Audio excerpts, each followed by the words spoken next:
All right, I love a poll because we get the pulse of the people, and it's always interesting to see what you all think. And when it comes to Joe Biden and his cognitive decline, 7 out of 10 say it was apparent even before that disastrous debate. So Fox News polled individuals, and the question was Biden's White House honest and transparent? 68% said no. Only 29% said yes. It's actually pretty amazing for a Fox poll that it would be that low. And then when asked, when did it become clear that Joe Biden was cognitively declining? Was it before or after the debate? 68% said it was before the debate. We all saw it. We were talking about it. And then after the debate, it was 20%.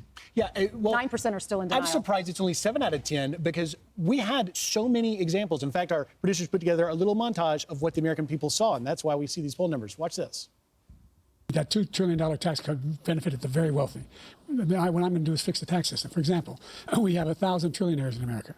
Billionaires in America, making sure that we're able to make every single solitary person eligible for what I've been able to do with the COVID.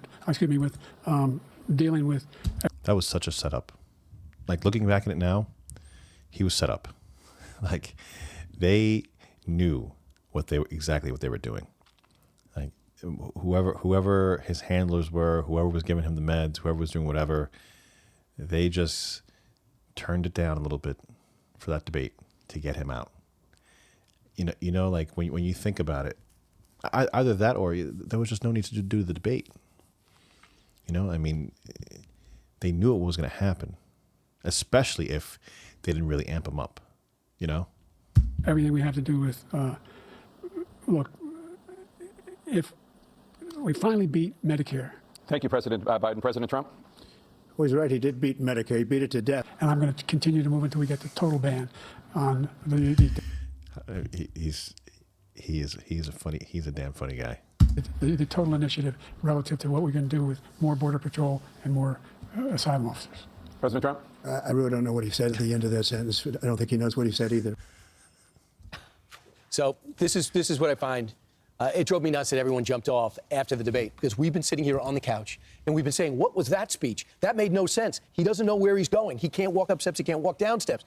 And no other network, nobody was talking about it. Yeah. And now, what do they think now? The American people were asked, even before the debate, do you think he was out of it? They said yes. So it must be so frustrating to be the Washington Post, the New York Times, CNN, and MSNBC, and tell you there's nothing to see here, he's fine, and at the same time go, the American people have shut you off, shut you out, and made their own decisions prior to the debate. And listen, I have filled in as a reporter at the White House. You're in that White House briefing room, and I have such admiration and praise for my colleagues Peter Doocy, Jackie Heinrich. What about the rest? What about the rest? And the rest are just sneering at you. But it is interesting, Brian, you point out, now people are starting to come out and talk. Chuck Todd had this to say. I will go to my grave believing that the debate was intentional. For that. Anita Dunn and Jen O'Malley Dillon will deny it till they're blue in the face. They knew when the nomination was going to be, and they knew they needed to deal with this with an opportunity to make a change if it was necessary. So he's suggesting that the inner circle, Joe Biden's inner circle, did it on purpose to get him out of the race and to so that we could all see his. Yeah, it's funny, you know. I don't watch these things, but before I do, I want you guys to see the reaction. I had no idea he was going to say that. But that's exactly what, like, when you take a step back, when you start watching all this stuff, when you kind of live and breathe this stuff, and just, you know, I was telling my buddies the other day at work, I said it's kind of like, you know, when you're Neo, and you know, if you know the movie The Matrix, and you start seeing all of the ones and zeros, you know, you can kind of start seeing how things work. You can see beyond what's supposed to be on the surface, beyond whether it's propaganda. Whether it's, you know, I hate the phrase dis and misinformation. I don't like those things. There's true and false, in my opinion. But when you start to look beyond the veil, you know, when somebody tells you anything, no matter what news agency is coming from, whether it's Fox, MSNBC, News Nation, AON, AM radio, wherever I'm getting anything from, it's just processed so differently. As opposed to, you know, in my opinion, when I was still under the influence, under the spell, or just didn't really care. Most people don't. Most people don't have time for this. Most people aren't down with this. They don't really care. They live their lives, you know. They do what they do. They work. They raise a family, or they don't, or whatever. But I kind of want to know. This is something that interests me, obviously. Otherwise, I wouldn't be doing this.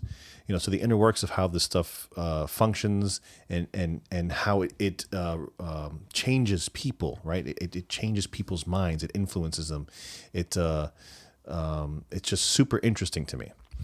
And taking a step back at that and looking at it now, it seems just like what Chuck Todd said. It seems like that was very apparent. They knew what was going to happen. There's no way the people that were with that guy for the past, because it wasn't just 4 years, it was a whole campaign, 6 years, whether it be his wife or whoever, it was probably sabotage underneath her. Like, she probably didn't even know what was about to happen. Somebody mixed up the meds that day, guys. There's no denying that. Or, right, they were able to convince her that he was going to be fine, that he's going to be with it. We got to do the debate, one-time deal. Let's get it over with. It's not going to affect anything.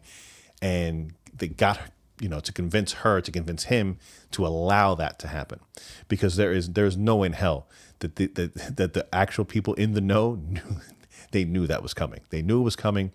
It was orchestrated. It was set up, and it was for the sole purpose of getting him the hell out of that race, and at that time, right? Because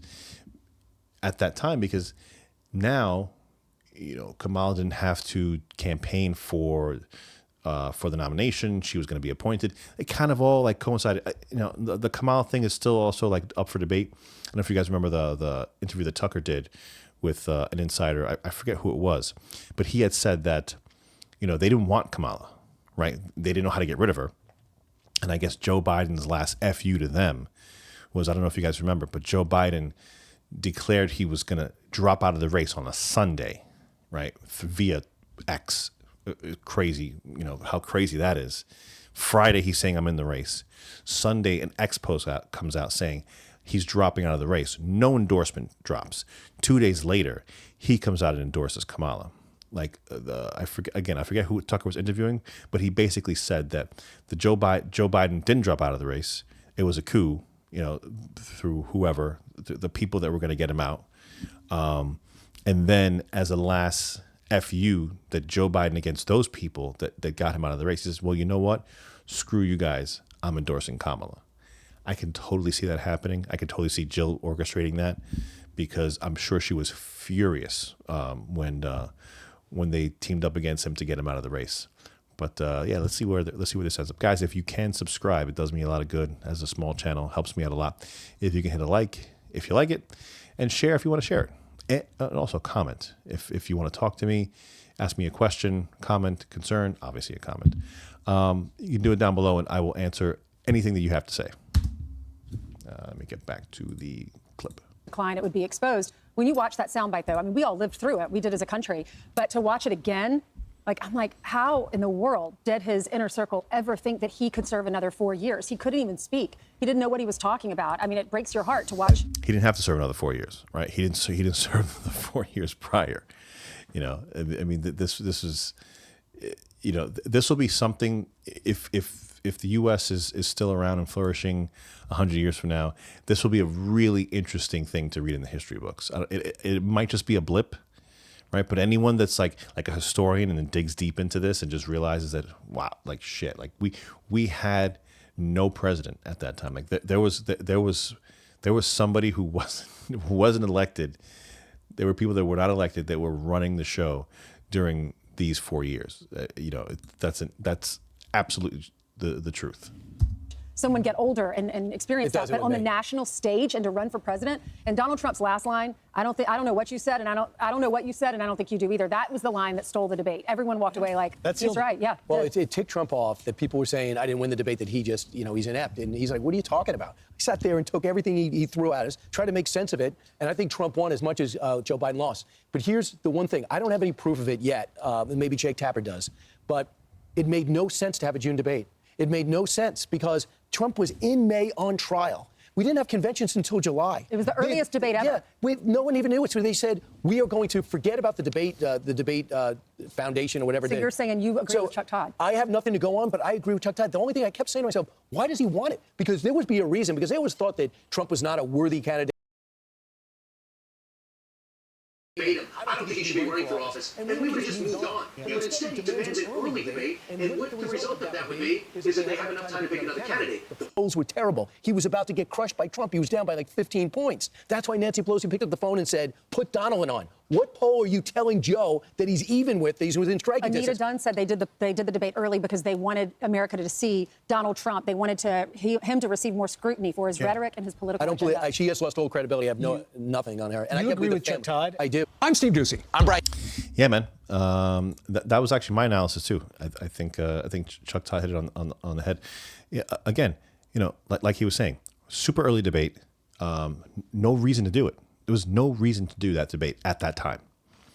Like I said, I think what I had said before is that we're going to appoint Kamala. I think maybe the fact that the debate was earlier was to maybe give a chance to somebody else getting in there. They didn't want Kamala, and then that leads to the fact that Biden endorsing her and then her being appointed, her being anointed. But yeah, man, that absolutely it's a very House of Cards-y thing going on there. Like it is, because it is politics. Guys, thanks a lot for coming out. Please give me a like, give me a share, give me a subscribe. Drop a comment. We can have a little chat, and we'll see you again on the next video. Thanks a lot, guys, for coming out.